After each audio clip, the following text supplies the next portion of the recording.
170페이지 보도록 하겠습니다. 그림노트 170페이지 보면 담보책임이 나와 있죠. 이 담보책임은요 어떻게 되어 있냐면 우리가 이제 그 채권법에서 최근에요 민법 총칙에서는 어디에서 많이 나오냐면 그 무권 대리 있죠. 대리에서 세 문제 네 문제, 그 다음에 무효와 취소가 각각 한 문제씩, 여기에서만 다섯 문제에서 여섯 문제가 나온단 말이죠. 그 다음에요 채권법에서는 주로요 이 매매거든요. 우리가 이 앞에 부분이 어디냐면 거기 이제 계약금하고 그 다음에 환매하고 이렇게 돼 있잖아요. 그 다음에 이제 담보책임, 그 다음에 그 계약금, 그 다음에 일방예약, 이런 것들이요 주로 시험에 많이 나온단 말이죠. 그래서 매매에서 보통 두 문제 세 문제, 그 다음에 그 임대차에서 두세 문제, 이렇게 해서 사실 매매하고요 임대차에서 시험이요 주로 많이 나오는데, 우리가 지난 시간에 뭘 배웠냐면 일방예약하고 계약금을 배웠단 말이죠. 그래서 이번 시간에 우리가요 담보책임을 한번 보도록 그렇게 하겠습니다.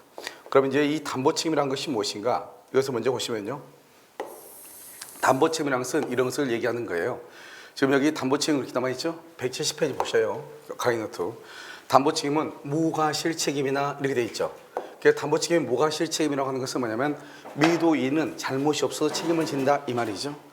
그다음에 하자의 발생 및 확대에 강화한 매수인의 잘못. 매수인의 잘못이라는 것은 뭐죠? 매수인의 과실이죠. 이 과실을 참작한다 이 말이죠. 그래서 원칙적으로 담보책임은 매도인의 무과실 책임이지만 매수인의 잘못을 참작해서 손해배상의 범위를 정할 수 있다 이런 말이고요. 그 다음에 이제 여기를 이제 한번 보시면 우리가 담보책임이라고 하는 것은 무엇이냐. 먼저 이렇게 갑과 을이라는 사람이 계약을 하죠. 이 갑이라는 사람의 건물이 1억 원의 가치가 있고요. 을도 이 건물이 1억 원의 가치가 있다고 생각을 하죠. 그래서 갑은 1억 원에 살래 이렇게 청약을 하고, 을은요 내가 1억 원에 살게 이렇게 승낙을 하죠. 그러면 어떻게 한다? 1억 원의 매매 계약이 이루어지죠. 이것을 우리는 뭐란다? 등가성이라고 얘기하는 거죠. 등가라는 것은 가격이 동등하다 이 말이죠. 그러니까 갑이 생각하는 것하고 을이 생각하는 것하고 동등하니까 1억 원의 매매 계약이 이루어졌죠. 이렇게 이루어져 가지고 이 건물을 이제 받아 가지고요 을이 이제 왔단 말이죠. 매수인이요 왔는데 어떤 문제가 발생하냐? 이런 문제가 발생하죠. 지금 여기 보면 이 건물에요 여기에 하자가 발생해요. 여기에 하자가요 이렇게 하자가 발생을 한 거예요. 그러면 하자가 있으면 어떻게 돼요? 만약에 을이라는 사람은요 이 건물이 하자가 없다고 생각을 하고 건물을 샀다고 해봐. 없다고 믿고 그러면 선이죠. 만약에 하자가 있는 것을 알면서 샀으면요 이 을이라는 사람은 싸게 산 거죠. 왜냐하면 자기가 수리할 수리비는 빼고 1억 원에 샀을 거 아니에요. 그런데 하자가 있는 것을 모르고 샀으면 이 매수인은 비싸게 산 거죠. 왜냐하면 하자가 있는 것을 몰랐다고 하면 나중에 하자 수리를 해야 되면 손해배상이 들어가는 거잖아요. 수리비가. 그래서 이 사람 비싸게 산 거죠. 그러니까 매수인이 원칙적으로 악인 경우는 담보책임을 물을 수 없는 거예요. 자기가 알면서 샀으니까. 그러니까 매수인이 선인 경우, 즉 하자가 있는 것을 모르고 샀다 이 말이죠. 그랬을 때 이 매수인이 매도인한테 쫓아가서 너 책임을 져라. 이게 바로 담보책임이란 말이죠. 이걸 매도인의 담보책임이라고 하는 거예요. 그러면 어떻게 하냐면 뭐를 청구하냐. 먼저요 돈을 좀 깎아달라고 해야지. 왜냐하면 만약에 이 물건이 하자가 있다고 생각을 해봐요. 그걸 모르고 매수인이 샀으면 실제보다 비싸게 산 거잖아요. 그럼 비싸게 줬다는 것은 돈을 많이 주고 샀다 이 말이잖아요. 그럼 돈을 좀 깎아달라 이렇게요. 이걸 대금 감액이라고 얘기하는 거예요. 그래서 돈을 깎아주기 싫으면 수리할 수리비를 줘야 되잖아요. 그것을 손해배상이라고 하는 거예요. 그럼 손해배상을 여기다 얹으면 무거우니까 이렇게 쭉 내려오겠죠. 돈을 깎으면 이거 어때요? 쭉 올라가겠죠. 그래서 이것이 균형을 이루겠죠. 이것을 등가성이라고 얘기한단 말이죠. 그런데 돈도 깎아보고 손해배상도 해봤지만 해결이 안 되죠. 그럴 때는 계약을 뭘 한다? 해제하죠. 그래서 대금감액, 계약해제, 손해배상 이 세 가지를 매도인의 담보책임이라고 하는 거예요. 이것과 유사한 것이 뭐가 있냐면 아주 유사한 거죠. 수급인의 담보책임이 있거든요. 수급인. 그래서 수급인의 담보책임이라고 하는 것이 있단 말이죠. 그럼 이 수급인의 담보책임에서는 뭐냐면 하자 보수 청구권이라고 하는 것이 있어요. 하자 보수 청구권 이렇게요. 이 하자 보수 청구권은 이것은 담보책임, 매도인의 담보책임이 아니에요. 이것은 수급인의 담보책임이지 매도인의 담보책임이 아니단 말이죠. 그래서 만약에 시험에 뭐가 나올 수 있냐면 다음 중에서 매도인의 담보책임이 아닌 것은, 그래서 뭐가 나올 수 있냐? 하자 보수 청구권이라는 것이 나올 수 있어요. 이 하자 보수 청구권은 매도인이 매수인에게 지는 책임이 아니고 수급이 먼저 건축 공사업자죠. 수급인이 도급인에게 지는 담보책임인 거예요. 그래서 수급인의 담보책임이다 이렇게 표현을 하는 거예요.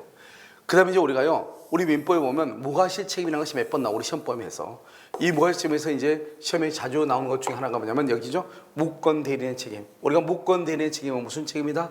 무과실책임인 것이고요. 그 다음에 법정 대리인이 복 대리를 선임하죠. 우리가 법정 대리인이 복 대리를 선임한 경우는 그 책임으로 언제든지 선임할 수 있잖아요. 그때의 책임은 무슨 책임이 원칙이다? 무과실 책임이 원칙이다 이런 말이죠.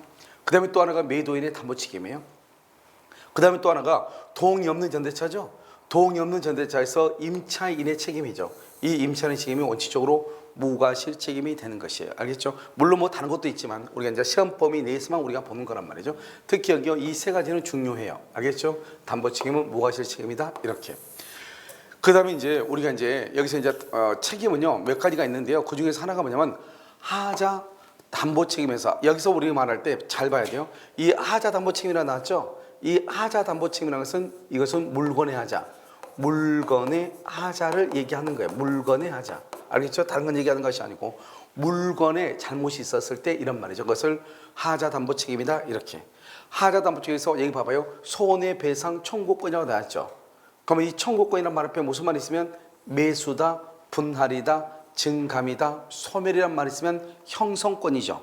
그런데 여기는 지금 청구권이라는 말 앞에 매수, 분할, 증감, 소멸이란 말이 있어요, 없어요? 없죠? 없으니까 그냥 이것은 청구권인 거예요. 우리가 이제 얘기를 했잖아요. 형성권의 경우는 뭐에 걸린다? 형성권은요 제척기간에 걸리는 거예요. 제척기간. 청구권은 뭐에 걸린다? 그것은 소멸시효에 걸리는 거예요. 소멸시효요.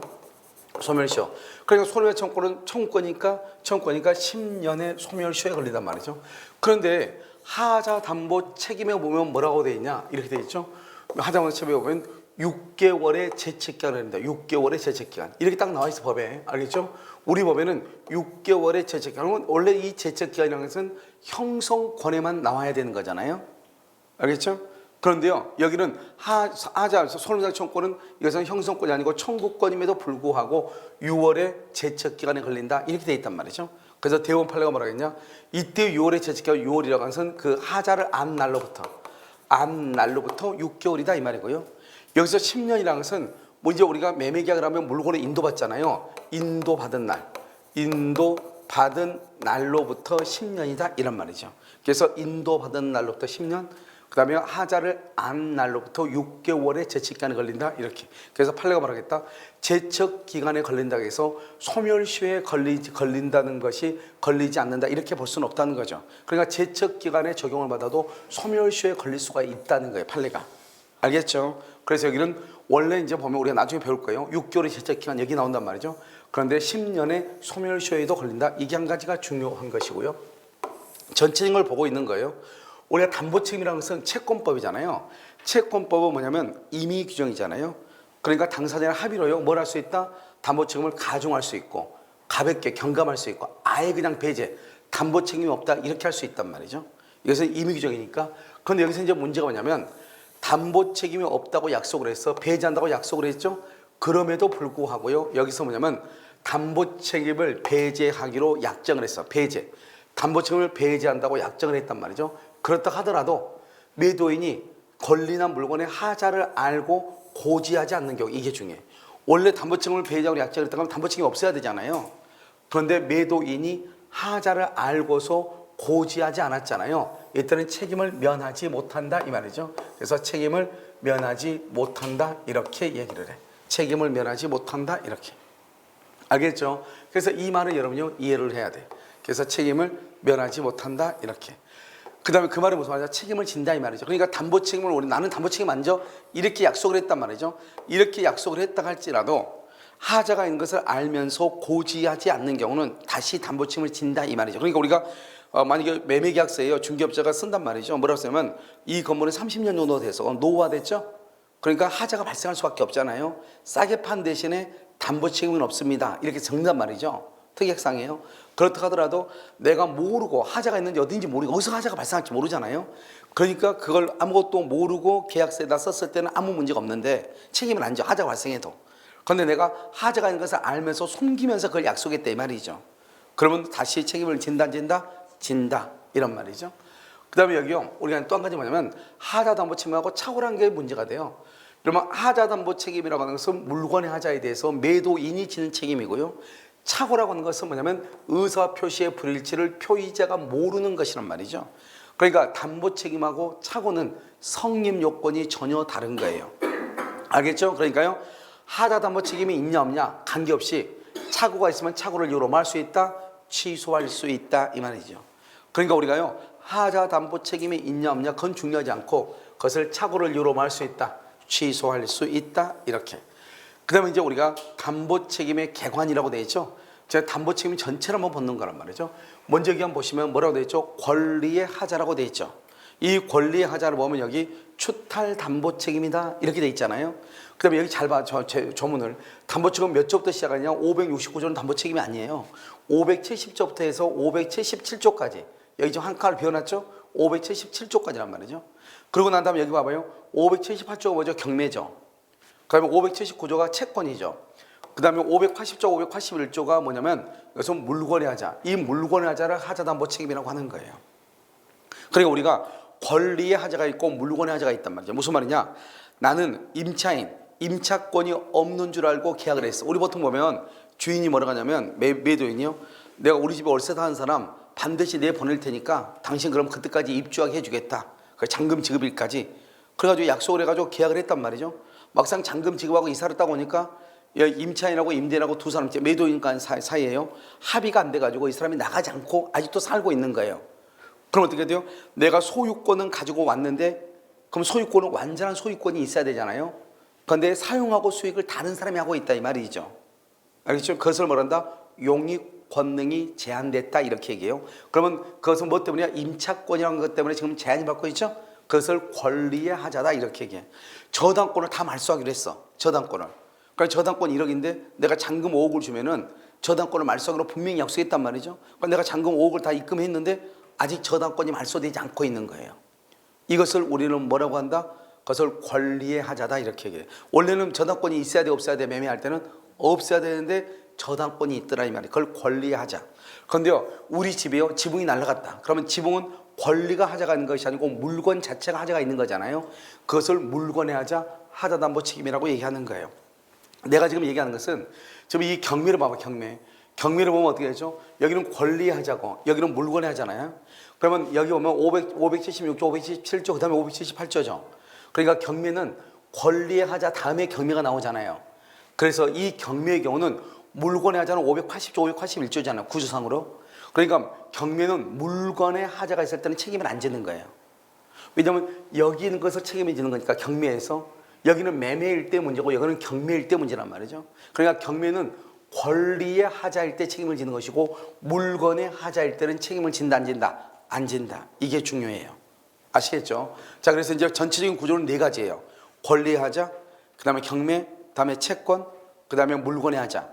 특히 물건의 하자를 뭐라고 표현한다? 하자, 담보, 책임이라고 표현을 하는 거예요. 알겠죠? 이렇게 이제 네 가지가 이렇게 있단 말이죠. 그럼 이제 먼저 우리가 권리의 하자에 대해서 먼저 한번 살펴보면요. 569조는 뭐죠? 담보책임과 관계는 없지만 569조는 뭐냐? 타인의 권리. 타인의 권리에 대해서도 매매할 수 있다는 거예요. 그래서 우리나라는 타인 소유임을 알면서도 매매 계약은 체결할 수 있어. 계약 자체는 체결한다. 계약을 뭐라고 한다? 채권행위다. 의무를 부담하는 행위다. 이렇게 얘기하죠. 그러니까 의무 부담 행위는 누구든지 할 수 있다 이 말이에요. 누구든지요. 그런데 문제는 뭐죠? 등기는 누구든지 할 수 있어요? 없어요? 없죠. 그래서 등기는 처분 권한이 있는 자. 처분 권한, 즉 내가 등기를 해줄 수 있는 사람이 등기를 할 수 있는 것이고, 매매계약은 누구든지 할 수 있다 이 말이죠. 예를 들어서요, 이게 건물이 갑의 거죠? 갑의 것인데요, A라는 사람이 B라는 사람한테 자기 것인 양 매매 계약을 할 수 있다 이 말이에요. 계약을 할 수 있는데 문제는 등기를 해줄 수가 있어요? 없어요? 없죠. 등기를 못 해줘도 그렇지 계약은 할 수 있다. 그 계약을 뭐란다? 채권행위다. 의무를 부담하는 행위다. 이렇게 얘기를 하는 거죠. 그래서 채권행위, 의무를 부담하는 행위는 할 수가 있지만 무슨 말인지 알겠죠? 뭐는 할 수 없다. 등기를 해줄 수 없을 뿐이다 이 말이죠. 그래서 남의 물건에 대해서도 매매 계약을 체결할 수 있는데 문제는 우리가 담보 책임이라고 하는 것은 뭐냐면 원시적 불능하고 관계가 돼요. 원시적 불능. 그러니까 담보 책임은 원시적 불능하고 관계가 된다 이 말은 원칙적으로 원시적 불능과 관계되죠. 이 원시적 불능과 관계된다는 말은 원칙적으로 신뢰 이익을 배상해야 된다 이 말이잖아요. 알겠죠? 그런데요, 전부 타인의 권리, 일부 타인의 권리 이렇게 돼 있죠. 이렇게 타인의 권리에서는요 이행이익을 배상하는 거야. 이게 시험에 잘 나와. 그러니까 다른 데는 절대 안 돼. 원래 담보 책임은 원시적 본론과 관계되기 때문에 신뢰 이익 배상 책임을 져야 됨에도 불구하고요, 여기 전부 타인의 권리와 일부 타인의 권리는 이행 이익 배상을 한다 이 말이죠. 이걸 정확히 알아야 되고요. 그 다음에 보면 여기 우리가 대금 감액이라고 나왔죠. 봐봐, 청구권 앞에 무슨 말이 있어요? 감액이란 말이 있죠. 우리가 청구권 앞에 감액이란 말이 있으면 이것을 뭐라고 얘기해요? 형성권이죠. 형성권을 뭐에 걸려요? 제척 기간에 걸리는 거잖아요. 그러니까 여기 보시면 그럼 우리가 돈을 깎아달라 이 말이죠. 이 돈을 깎아달라 그러려면 이것이 양으로 돼야 돼. 양적으로. 그러니까 여기 보시면요, 일부란 말하고 부족이란 말하고 일부란 말이 이렇게 있잖아요. 그래서 일부, 부족, 일부란 말이 있잖아요. 이런 말이 있을 때만 대금 감액이란 말이 나와. 그러니까 일부 타인의 권리와 수량 부족, 일부 멸실에서만 대금 감액이란 말이 나오고 다른 데서는 절대로 대금 감액이란 말이 없는 거예요. 그런데 여기 경매 있죠? 경매는 권리의 하자를 그대로 가져온다고 그랬죠? 그래서 경매의 경우도 대금 감액이란 말이 나올 수가 있죠. 내가 경락을 받았는데 일부가 남의 것이다. 내가 경락을 받았는데 평이 분명히 100평이겠는데 경락받은 물건이 80평밖에 안 된다 이 말이죠. 그럼 뭐를 할 수 있다? 대금 감액을 할 수 있는데, 아무튼 일부란 말하고 부족이란 말하고 일부란 말이 있을 때만 대금 감액이란 말이 있고 다른 데는 절대로 없는 거예요. 그 다음에 이제 용익권능의 제한이 있고 사용하고 수익하지 못한다 이 말이죠. 내가 물건을 샀는데 아직 전세 기간이 끝나지 않아서 내가 그 집에 이사를 못 들어가는 거예요. 그럼 내가 집을 내가 샀는데 이사를 들어가지 못한다? 나는 그것을 사용하고 수익하지 못한다 이 말이잖아요. 용익권능의 제한이라고 하는 것이고요. 이런 것들은 다 뭐냐면 이것을 권리하자죠. 이렇게 권리하자는 매수인이 선이냐 악이냐만 따지는 거예요. 우리가 선이냐 악이냐 것은 계약 체결 당시, 계약을 체결 당시를 항상 기준으로 해. 계약을 체결 당시를 기준으로 해가지고 처음부터 전부가 타인의 것이라는 것을 처음부터 알면서 계약을 했냐 이 말이지. 알면서 계약했다 그러면 악이, 모르고 계약했으면 선이다 이 말이야. 계약할 때 계약 체결 당시를 기준으로 해서 처음부터 그것을 알면서 계약을 했느냐 모르고 계약을 했느냐 이 말이죠. 그것을 선이냐 악이냐고 얘기하고요. 재책기간은 몇 년을 얘기하는 것이다? 1년이다. 그래서 권리하자는 보통 1년이고 물권의 하자는 몇 개월이고 6개월. 권리하자는 몇 년? 1년. 물권의 하자는 6개월 이렇다 이 말이죠. 그런데 여기서는 선이 악이를 따지잖아요. 그런데 여기서 선의는 뭐냐면, 선의는 봐보세요.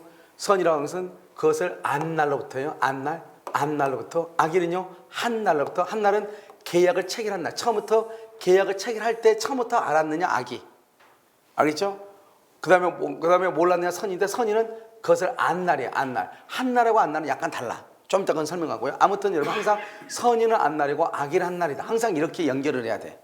그 다음에 권리하자는 몇 년이고 1년이고 물건의 하자는 물건의 하자는 몇 개월이고 6개월이고 이걸 딱 이렇게 연결을 시켜야 돼. 물건의 하자는 6개월이다 이렇게. 자, 그 다음에 여기 한번 보셔요. 우리가 여기 보면 저당권 전세권에 뭐라고 되어 있죠? 행사, 다른 말로 경매다 이 말이죠. 이런 우리는 물건을 사고 팔고 할 때 등기부를 딱 보면은 거기에 전세권이 있을 수 있고 저당권이 있을 수 있잖아요. 그러면 전세권이나 저당권이 있다는 사실을 알고 사는 거예요? 모르고 사는 거예요? 알면서 사는 거죠. 그러니까 알고 산다고 해서 언제나 경매가 되는 것은 아니잖아요. 여러분요, 대한민국에 있는 모든 집들 보면 전부 전세나 저당권이요, 돈 빌리지 않고 온전히요 내가 모든 돈을 다 주고 산 집은 10채밖에 안 돼요. 나머지는 다 뭐가 있는 거예요? 저당권이나 전세권이 있단 말이죠. 그러면 저당권이나 전세권이 있다고 하는 것을 알면서 악이죠.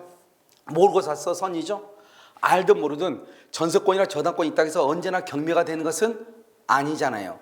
그래서 원래 권리하자는 매수인이 선이냐 악이냐를 따지는데 경매에서는 선이 악이를 따져 안 따져? 안 따져. 내가 그걸 알고 샀든 모르고 샀든 언제나 경매가 되는 것은 아니잖아요.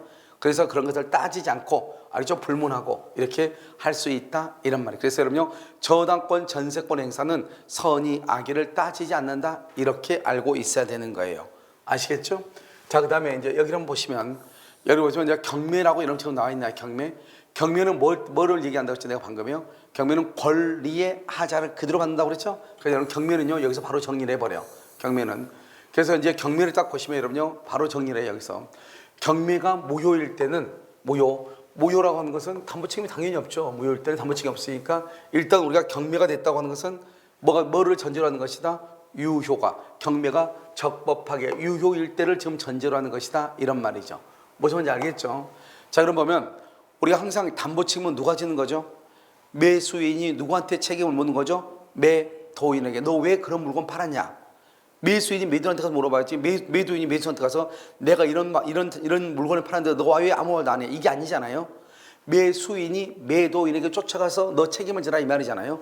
그럼 우리가 경매는 뭐냐면 매매하고 똑같아. 경매는 매매와 똑같은데 이 갑의 집이 지금 경매가 됐잖아. 보통 이 사람은 채무자죠. 갑의 집이 경매가 됐으니까 갑의 집이 팔린 거란 말이죠. 그러니까 이 갑을 매도인이라고 하는 거야, 채무자를. 경락받은 사람은 매수인이죠. 내가 샀으니까 이 사람을 매수인이라고 하는 거예요. 그러니까요, 담보책임은 누구한테 묻는 거예요? 경락인이 누구한테 채무자에게 책임을 묻는 것이 바로 경매에서의 담보책임이다, 이런 말이죠. 그러면 경매에서는 누가 책임을 지는 게 원칙이냐? 그것은 채무자가 책임을 지는 게 원칙이다. 매도인은 담보책임이니까. 그런데 채무자가 책임을 질 수 없어. 돈이 없으니까. 그럼 누가 책임을 지냐? 2차적으로 누가 책임을 지는 것이냐? 배당받은 채권자. 배당받은 채권자. 이 사람 누구죠? 배당받은 자. 배당받은 자죠. 배당받은 자죠. 배당받은 채권자가 2차적으로 책임을 지는 거예요. 원칙은 누가 책임을 지고요? 그것은 채무자가, 물론 물상보증인도 포함돼요.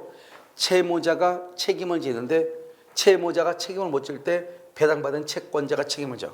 시험에서는요, 이게 아주 잘 나와. 누가 먼저 책임을 지느냐? 항상 거의 시험에 뭐라 나왔냐? 채무자의 자령 유무를 불문하고 채권자한테 물을 수 있다. 그러면 안 돼. 알겠죠? 채무자가 돈이 있냐 없냐 떠나가지고 무조건 채권자한테 책임을 물을 수 있다. 그러면 안 돼. 먼저 누구한테? 채무자에게. 채무자가 낼 때 누구한테? 채권자한테 책임을 묻는 거예요. 알겠죠? 이것을 무슨 책임이라고 한다? 담보 책임이다, 이렇게 얘기하는 것이고요. 내가 방금 앞에서 뭐를 얘기했느냐? 우리가 물건의 하자고 권리의 하자가 있다고 그랬죠. 그런데 경매는 무슨 하자 다음에 있는 거죠? 권리의 하자 다음에 있죠. 물건의 하자는 580조니까. 그러니까 권리의 하자에 대해서, 즉 내가 경매를 받았는데 그 경매받은 물건에 아직요 임차인이 없다고 나와 있는데 임차인이 있더라, 이 말이죠. 알겠죠? 그랬을 때 권리의 하자, 유치권이 없다 근데 유치권이 있더라, 이 말이에요. 그래서 권리의 하자가 있을 때 책임을 지는 것이고 물건 자체의 하자가 있을 때는 책임을 안 진다, 이 말이죠. 그래서 여러분 이렇게 생각하시면 돼요. 내가 경매라고 하는 것은 강제적으로 당하는 거잖아요. 강제적으로 당하는 것인데도 불구하고 우리 집에 하자가 있다. 예를 들어서 유리창이 3장 깨졌다고 해서 그 유리창 3장 깨진 것도 너가 책임을 져라. 채무자가, 경매 당한 사람이. 너무 잔인하잖아요. 그래서 물건의 하자는 책임이 없다, 이렇게 이해하시면 되고요. 우리가 이제 법률적 장애 있죠. 이 법률적 장애를 물건의 하자로 봐. 법률적 장애를 뭐로 본다? 물건의 하자로 본다. 그럼 물건의 하자로 본단 말은 담보 책임을 진다, 안 진다? 안 진다, 이 말이죠. 그래서 물건의 하자로 보니까 담보 책임을 진다, 안 진다? 안 진다, 이 말이죠. 그래서 법률적 장애는 법률적 장애 뭐죠? 내가 경락받은 물건에 유치권이 있더라, 이 말이죠. 알겠죠? 그럼 유치권이 있으면 어떻게 돼? 내가 그것을 점유해서 사용하고 수익할 수 없잖아요. 그러니까 그것을 법률적 장애라고 하는데, 그런 법률적 장애를 물건의 하자로 본다, 이 말이죠. 그러니까 담보 책임이 있다 없다? 없다, 이렇게. 왜요? 우리가 경매에서는 권리의 하자만 담보 책임이 있고 물건의 하자는 담보 책임이 없다, 이런 뜻이고요. 그 다음에 여기 보면 경락인이라는 게 있죠. 경락인은 대검 감액 청구죠. 청구 앞에 감액이란 말이 있죠. 그 다음에 여기 해제권이죠. 그럼 봐봐, 이건 손해배상이죠. 보면 이 두 가지는 형성권이죠. 형성권이니까 당연히 뭐가 된다? 재책기한이 되죠. 그런데 이건 손해배상 청구권은 뭐죠? 그냥 청구권이잖아요. 그럼에도 불구하고 담보 책임으로 정해놨단 말이죠. 그래서 여러분 봐봐, 대금감하고 계약 해지는 일단 있는데요. 손해배상은 생각을 해봐요. 내가 원해서 경매를 당하는 게 아니잖아요. 알겠죠? 그러니까 원칙적으로 손해배상이라는 게 없는 거예요. 그런데요, 이 갑이라는 사람이 자기 집이 경매를 당하니까요, 자기 집에 하자가 있어. 권리나 물건에 하자가 있어. 하자가 있는 것을 알면서 알려주지 않는 거예요. 자기네 집이 경매가 되는데 그걸 알려줄 사람이 어디가 있어요. 그러니까요, 하자를 알고 알려주지 않았다, 고지하지 않았다, 그때 손해배상 책임을 지는 거예요. 그러니까 경매에서는 원칙적으로 손해배상이라는 것은 없는 거예요. 하자를 알면서도 고지하지 않을 때만 담보 책임이 있는 것이고, 그 다음에 방금 얘기했죠. 이 경매의 경우는 권리의 하자에 대해서만 책임을 진다. 그래서 이것은 몇 년이다? 앞날로부터. 선인 경우 앞날로부터 몇 년이다? 1년이다. 이런 말. 이것을 우리는 뭐라고 한다? 권리의 하자. 즉 경매에 있어서 담보 책임이다. 이렇게 얘기를 하는 거예요. 그래서 이 경매에 있어서는 뭐라고 시험에 잘 나오는 것이냐?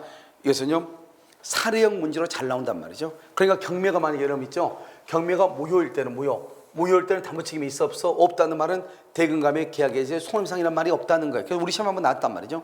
경매가 무효인 경우는 손해배상 청구권은 없다. 그런데 경매가 무효면 뭐는 있다? 뭐는 있다? 경락에는 배당받은 채권자에게 배당금을 돌려달라고 뭘 한다? 그걸 부당이득 반환이죠. 부당이득 반환을 할 수 있다. 청구할 수 있다. 무효일 때는 이 사람이 지금 배당받아갔을 거 아니에요. 그 배당받은 거 돌려달라고 해야죠. 알겠죠? 부당이득 반환을 청구할 수 있다 이 말이죠. 배당금. 경매가 무효일 때 경락인은 누구한테요? 채권자한테 배당받은 경매 대금에 대해서 나한테 돌려달라 이렇게 청구를 할 수 있지만 무엇은 청구할 수 없다? 손해배상은 할 수 없다. 청구할 수 없다. 그래서 부당이득 반환은 청구할 수 있다. 뭐는 청구할 수 없다? 손해배상은 청구할 수 없다. 이렇게 얘기를 하는 거예요. 이해됐죠?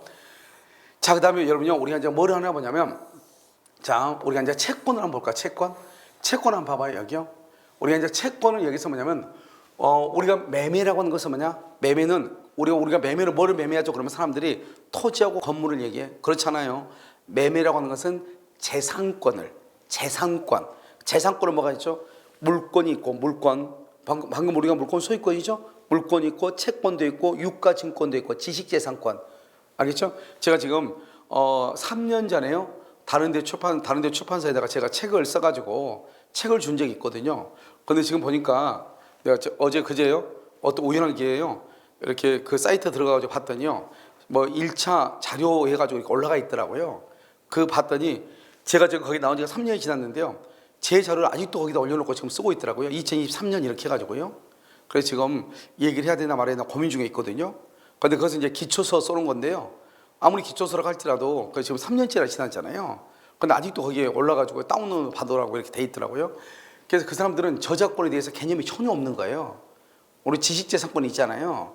이 개념이 전혀 없는 거예요. 그걸 만약에 쓰려면 어떻게 해야 돼요? 내가 그때 있을 때 내 걸 썼지만 지금은 동의를 받아야 되는 거잖아요. 그래서 이게 지식재산권 이런 것도 다 뭐냐면 재산권이잖아요. 이것도 사고 팔고 하는 거란 말이죠. 그런데 이제 우리가 이제 알아야 될 게 뭐냐면 여기 보면 자력을 담보한다 이렇게 돼 있잖아요. 이게 무슨 말이냐? 지금 뭐냐? 채권이죠. 채권의 자력을 담보한다. 이 말이 무슨 말인가? 자요 갑이라고 하는 사람이 을이라는 사람한테요. 이것을요 1월 1일부터 10월 1일까지 쓰고 10월 1일까지 1억을 갚아라 이렇게 했단 말이에요. 1억을. 그런데 중간에 이 갑이라는 사람이 이것을 병한테 언제냐? 5월 1일 날 1억을 채권을 양도한 거예요. 그러면 양도했단 말은 변제기에 도달하지 않았잖아요.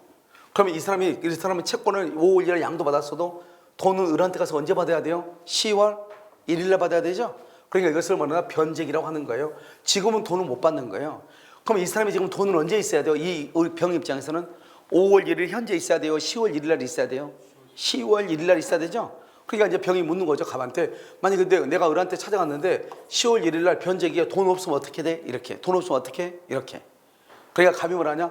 걔가 돈 없으면 내가 돈 갚아줄게. 그걸 자력을 담보한다고 그러는 거예요. 내가 갚아줄게. 이 말이죠. 알겠죠? 그러니까요. 변제기에 도달하지 않는 경우는 그 채무자는 돈이 언제 있어야 되냐? 변제기 때 돈이 있어야 된단 말이죠. 그럼 만약에 변제기에 돈이 없으면 어떡한다? 채권자, 매도인이죠? 이런 채권 양도인이고 이런 양수인이라고 그래요. 이 채권의 양도인, 즉 매도인이 책임을 진다 이 말이죠. 그것을 뭐란다?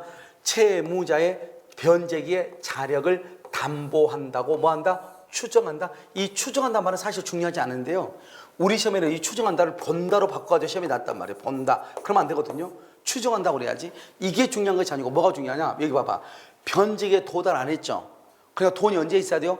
변제기에 있어야 되냐? 변제기의 자력을 담보하는 추정하고요. 이미 변제기에 도달했어. 그러면 언제요? 이 갑이 을한테 간 채권이 10월 1일인데 이 사람이 이 을한테 받을 돈이 10월 3일 날. 10월 3일은 변제가 도달했잖아요. 그럼 언제든지 가서 돈 받을 수 있어 없어? 있죠. 그러니까 갑이 그것을 10월 3일 날 팔았단 말이에요. 병한테. 그럼 병은 오늘 가서 돈을 받을 수 있잖아요. 그럼 이 사람이 돈이 언제 있어야 돼요? 오늘 있어야 되는 거죠. 오늘 10월 3일 날. 그러니까 변제기에 도달한 채권은 이때는 계약 체결 당시 채무자가 돈이 있어야 된단 말이죠. 그러니까 계약 체결 당시 자력을 담보한다고 추정한다 이 말이에요. 그래서 여기서 이제 뭐가 문제가 되냐면 우리 시험에 생뚱맞게요. 이게 제일 중요한 건 뭐냐면 여기서요 중요한 말이 추정한다는 말이 중요한 것이 아니고 변제기에 도달했으면 채권 계약 체결 시, 안 했으면 변제기, 이 말이 중요하단 말이죠. 그러니까 아직 변제기에 도달 안 했으니까 변제기 때 돈이 있어야 되잖아요. 이미 변제기에 도달했으면 오늘 돈이 있어야 되는 거잖아요. 그러니까 변제기에 도달하면 계약 체결 당시, 변제기에 도달하지 않으면 변제기에 자력이 있어야 되잖아요. 그것을 담보하는 것으로 보는데 하필이면요 추정한다를 생뚱맞게 본다로 해가지고 틀린 것으로 시험이 났단 말이죠. 무슨 말 알겠죠? 그러니까 아무튼 여러분 시험이 났으니까 어떻게 해야 돼요? 두 가지로 우리는 봐야 된다. 도달했다, 계약 체결 당시. 도달하지 않았다, 변제기에 자력을 담보한다. 담보하는 것을 뭐한다? 본다다, 추정한다. 이렇게 두 가지로 암기를 하고 있어야 된다. 이런 뜻이에요. 아시겠죠? 자, 그 다음에 이제 우리가 이제 물건의 하자를 봐요. 물건의 하자. 이런 우리가 물건은 뭐냐면 물건은 종류물하고 특정물이 있어요. 종류물하고 특정물. 이 종류물은 뭐라냐? 불특정물이다 이렇게 얘기해요. 불특정물이다 이렇게. 그럼 종류물은 뭐냐면 여러분들 아파트 있죠? 아파트요 101동 101호 101동 101호를 뭐라 한다? 특정물이라고 그래요. 내가요 A라는 아파트에요 101동 101호를 샀단 말이죠. 그래서 A라는 아파트에 101동 101호를 사서 내가 이사를 갔는데 그 집이 막 엉망진창인 거예요. 도대체 이사를 갈 수 없을 정도로 집이요 너무 상태가 안 좋은 거예요. 그래서 이제 막 매수인이요 막 길이길이 날뛰죠. 그런데 옆에 있는 중개업자가 뭐라 하냐? 아 그러면 101호하고 102호가 옆에 있단 말이에요. 102호도 비어 있단 말이죠. 나는 분명히 101호를 샀는데요. 이 사람이 뭐라 하냐? 아 그러면 그냥 102호 들어가세요. 이렇게 얘기해. 그렇게 기억이 안 좋으면 102호 들어가면 돼요. 똑같은 설계로 똑같단 말이에요. 방향도요. 우리 그렇게 된다 안 된다? 안 되죠? 그걸 특정물이라고 그래. 다른 걸로 바꿀 수 없는 거. 알겠죠? 그런데 여러분 봐봐요. 종류물 불특정물은 뭐냐면 학원에 의자 봐봐. 여러분 의자하고 책상 한번 봐봐요. 생긴 게 다 똑같이 생겼죠. 그러니까 내가요 이 학원의 의자하고 책상이 100세트인데요 100세트를 만약에 주문을 했는데 보니까요 3개 세트가 있잖아요. 잘못됐어. 막 흔들리고요 삐걱거리고 그런단 말이죠. 그럼 내가 어떻게 하면 된다? 이거 팔았던 사람한테 이 3세트가 지금 잘못됐으니까 3세트가 다시 갖다 주세요. 할 수 있어 없어? 있죠. 다른 곳으로 가져와라. 할 수 있죠. 그것을 불특정물 종류물이라고 하는 거예요. 알겠죠? 그러니까 다른 곳으로 가져와도 문제가 없다 이 말이죠. 이걸 왜 내가 지금 이걸 얘기하냐면 여기서 보면 우리가요 내가 방금 얘기했죠. 잘못된 물건을 가져왔잖아요. 그걸 하자 있는 물건이다 이렇게 얘기하죠. 그럼 우리가 어떻게 돼? 100세트를 주문했는데 3개 세트가요 잘못됐단 말이죠. 그럼 우리가 뭐라 한다? 아파트 101호가 잘못됐다 해서 102호 달라 이렇게 할 수는 없단 말이죠. 그런데 책상과 의자가 똑같이 생겼잖아요. 이게 잘못됐을 때 다른 책상과 다른 의자로 갖다 달라고 할 수 있어 없어? 있죠. 이것을 우리는 하자 없는 물건을 청구한다 이렇게 얘기해요. 하자 없는 물건을 뭐란다? 다른 말로 완전하게 갖다 달라 이 말이죠. 완전물 급부 청구라고 하는 거예요. 이러한 완전물 급부 청구라고 하는 것은 다른 걸로 달라 이 말이잖아요. 특정물에는 이런 것이 있을 수가 있어요 없어요? 없죠. 그래서 여러분요 이것은 특정물의 경우는 인정되지 않고 이 말이죠. 이게 중요해요. 알겠죠? 이게 다른 시험에 계속 나온단 말이죠. 어디에만 인정된다? 종류물의 경우만 인정된다 이 말이죠. 그러니까 특정물의 경우는 하자 없는 물건을 청구한다 이런 말이 나오면 절대로 안 되는 거예요. 알겠죠? 아파트 101호가 잘못됐다고 해서 102호로 달라 할 수 있어 없어? 없다 이 말이죠. 어디에만 된다? 종류물에만 된다 이 말이에요. 종류물에만 되고 특정물에는 되지 않는다. 이게 중요해요. 자, 두 번째는 뭐죠? 여러분요 우리가 계약을 해지한다고 해서 언제 하죠? 계약 해지는 목적을 달성할 수 없을 때 계약을 해지하고요. 손해배상은 언제 하죠? 손해배상은 손해가 발생했을 때 손해배상을 하는 거잖아요. 우리가 무조건 하는 게 아니에요. 누군가가 다쳤다 해서 무조건 손해배상을 청구할 수 있는 것이 아니고 손해가 발생했을 때 손해배상. 그 다음에 여기는요 뭐 목적을 달성할 수 없을 때 계약을 해지한다 이 말 아니에요. 지금 이해됐나요? 자, 그럼 여기 봐봐. 여기는 해지하고요. 여기 손해배상 이렇게 돼 있잖아요. 그러면 잘 보란 말이죠.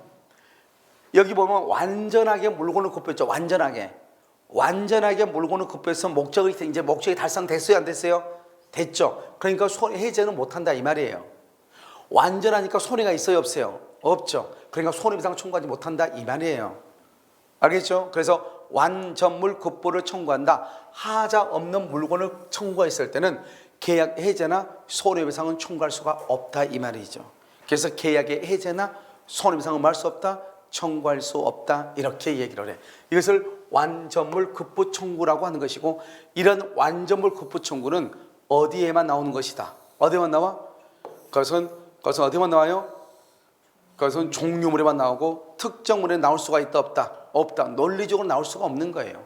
자, 그 다음에 또 한 가지요. 여기서 우리가 하자라고 하는 것이 뭐냐? 하자라는 것은 여기 보면 여러분 우리가 볼펜이 있죠. 볼펜 같은 거 보면 어떻게 되어 있죠? 볼펜은 그 자체로서 글씨가 쓰여져야 돼, 안 써져야 돼? 써져야 되죠. 그런데 볼펜을 샀는데 글씨가 써지지 않아. 그럼 그 물건 그 자체가 하자가 있는 거죠. 그걸 객관적 하자라고 하는 거예요. 그런데 그 볼펜을 딱 봤더니 뭐라고 되어 있냐면, 이것은요 예를 들어서 뭐 A4 용지 있죠. A4 용지로 해가지고 100장까지 쓸 수 있다 이렇게 돼 있단 말이죠. 거기에요 100장까지 쓸 수 있도록 품질을 보정한다. 그런데 A4 용지다가 글씨를 이거 쓰기 시작했는데 50장 쓰니까 잉크가 다 달아버린 거예요. 그럼 문제가 있어 없어? 있죠. 그것을 주관적 하자라고 하는 거예요. 자기네들이 카탈로그나 검사 성적서로 보정을 했다 이 말이죠. 이것을 우리는 주관적 하자다 이렇게 얘기하는 거. 주관적 하자다 이렇게 주관적 하자. 그러니까 우리는 물건 그 자체 하자뿐만 아니라 만약에 자기네들이 이렇게 보증을 하죠. 그럼 보증한 거에 대해서도 책임을 져야 된다 이 말이죠. 우리 보통 보면 여기 봐봐요. 여러분 나중에요 저기 그 에어컨 한번 보란 말이죠. 에어컨 옆면에 보면 뭐가 돼 있냐, 이 에어컨의 성능은 어떻고 전기요금 전기를 소비량 얼마고 쭉 써놨단 말이죠. 만약에 에어컨을 딱 틀었는데 에어컨이 작동이 안 돼, 난방이 안 된단 말이죠. 그러면 에어컨 자체가 잘못되어 있는 거잖아요. 그걸 객관적 하자로 한단 말이죠. 그런데 난방은 되는데 10분 안에 이 강의실이 온도가 10도가 올라간다고 돼 있는데 아무리 1시간을 틀어도 온도가 올라가지 않는다 이 말이죠. 그러면 자기네들이 보증했잖아요. 10분 안에 올라간다. 그런데 1시간이 돼서야 온도가 올라가. 그러면 문제가 있어 없어? 있죠. 그것을 보증했다, 주관적 하자다 이렇게 표현을 하는 거예요. 무슨 하자다? 주관적 하자. 그러니까 우리는 객관적인 하자와 주관적인 하자를 묶어서 우리는 뭐라 한다? 그것을 하자담보 책임이다 이렇게 하고, 우리 아까 한번 했었는데 이 하자담보 책임의 경우는 하자담보 책임의 경우 착오를 이유로 말 수 있다, 취소할 수 있다 이렇게 얘기했죠. 그래서 하자담보 책임이 있더라도 착오가 있으면 착오를 이유로 취소할 수 있다 이 말이죠. 그래서 여기서 보면 뭐라고 나왔다? 이 사람들이 보증을 한 대로 성능이 나오면 하자가 없는 것이고 성능이 결의하면 하자가 있는 것이다 이런 말이죠. 그래서 주관적 하자, 객관적 하자다 이렇게. 그래서 그러면요 하자는 무슨 하자를 포함한다? 주관적인 하자와 객관적인 하자를 포함한다 이런 말 하면 안 돼. 객관적인 하자만을 얘기한다거나 주관적인 하자만을 얘기한다 그러면 안 된다고. 다른 시험 한번 나온 적이 있다고. 주관적인 하자와 객관적인 하자를 포함한다 이런 말이에요. 무슨 아시겠죠? 자, 그러면 확대 손해라는 것은 무엇이냐면 이런 것이죠. 자, 우리가 건물의 옥상이 있잖아요. 건물의 옥상이 1층, 2층이 있단 말이죠. 건물의 옥상이 여기에 크랙이 갔어. 그럼 비가 오니까 어떻게 돼요? 빗물이 흘러내리겠죠. 그럼 빗물이 흘러내리면 그럼 어떻게 돼? 여기에 크랙이 있으면 이 자체가 하자가 있는 거죠. 그러면 여기에서 비가 내리면 여기 이 집의 벽하고요 여기 천정이 다 젖어 안 젖어? 젖죠. 이걸 뭐란다? 확대 손해라고 얘기하는 거예요. 그러면 여기에 크랙, 이 옥상의 하자로 인해서 밑에 집까지 손해가 커졌다 이 말이죠. 이런 확대 손해에 대해서 손해배상을 청구하려면 이것을 의무 위반이 있어야 돼. 원래 건물을 지으려면 똑바로 지었든지 해야 되잖아요. 그런데 지금 하자가 있죠. 의무 위반에 대해서 뭐가 있어야 돼요? 잘못이 있어야 돼. 무조건 의무 위반했다가 되는 것이고 그 의무 위반에 대해서 잘못이 있어요. 딱 두 가지. 우리 시험에 딱 한 번 나왔어. 확대 손해에 대해서는 의무 위반 플러스 귀책 사유, 의무 위반 플러스 귀책 사유가 있어야 된다. 알겠죠? 뭐가 있어야 돼요? 의무 위반 사실에 대한 귀책 사유가 있어야 된다 이 말이죠.